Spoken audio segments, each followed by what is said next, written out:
Back. South Africa has seen a 40% increase in mental health incapacity cases in the last year.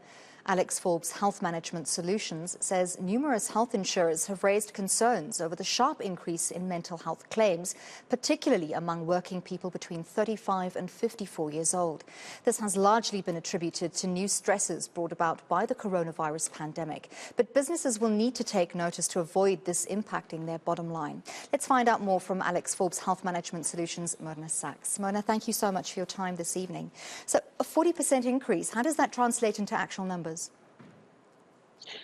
So what that does is, from our perspective, we have over 700,000 employees that we look after in total for all our client base.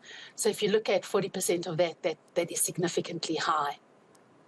Are these people incapacitated for long periods of time? And I'm assuming so if they're claiming insurance for that time period that they're away from work. Yeah, so from we look at absenteeism, incapacity and disability. So if we look at the disability from the insurance side, they generally are off work for longer than a 3-month period.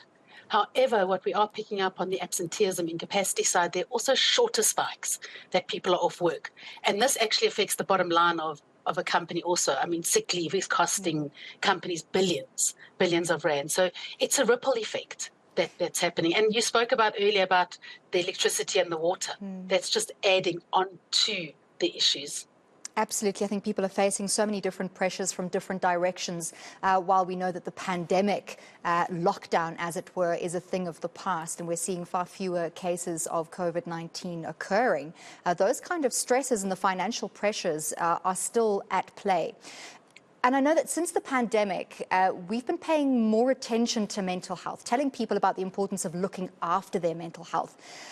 But now we seem to be saying to employers that they need to look out for their employees' mental health to keep productivity at a maximum. And I understand the knock-on effects, but surely that approach is also problematic in itself, putting increased pressure on workers to stay productive. No, definitely.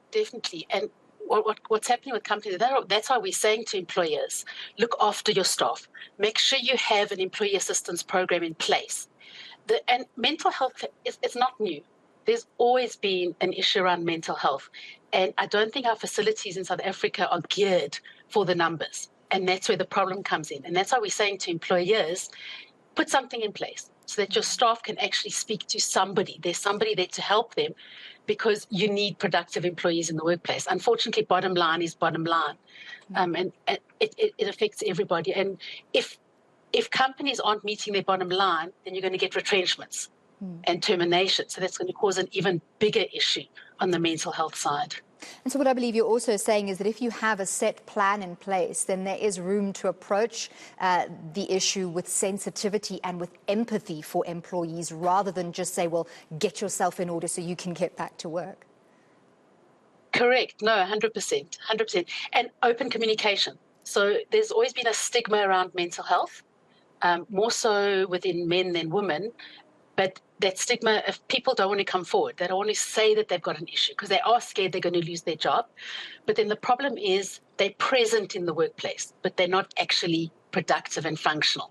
So then presenteeism becomes an issue.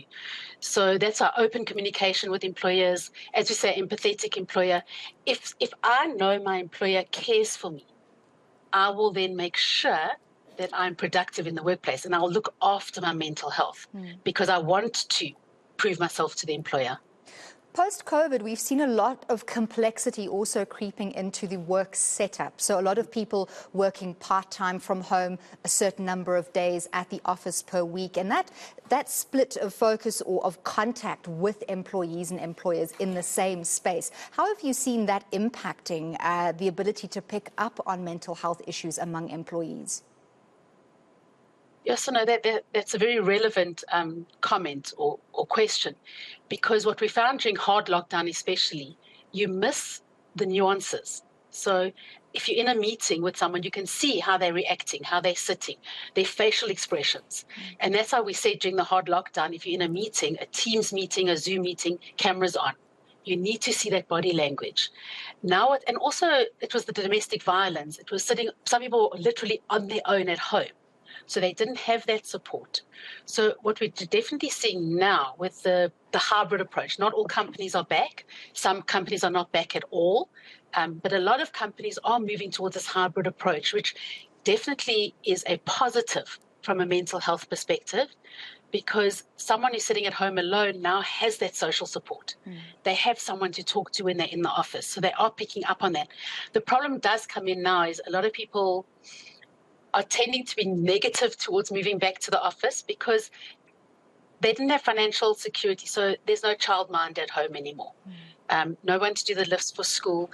There's all those nuances that now come into play that now they now have to put that in place again.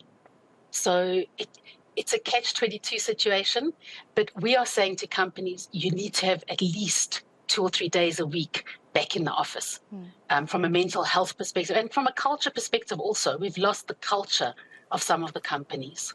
Let's talk about access to mental health care. As you said, every company should have someone that employees can speak to, but we know that we do not have sufficient mental health care practitioners in South Africa. So how can companies go about putting structures in place where there is somebody, or they have access at least to someone, even if that's outsourced?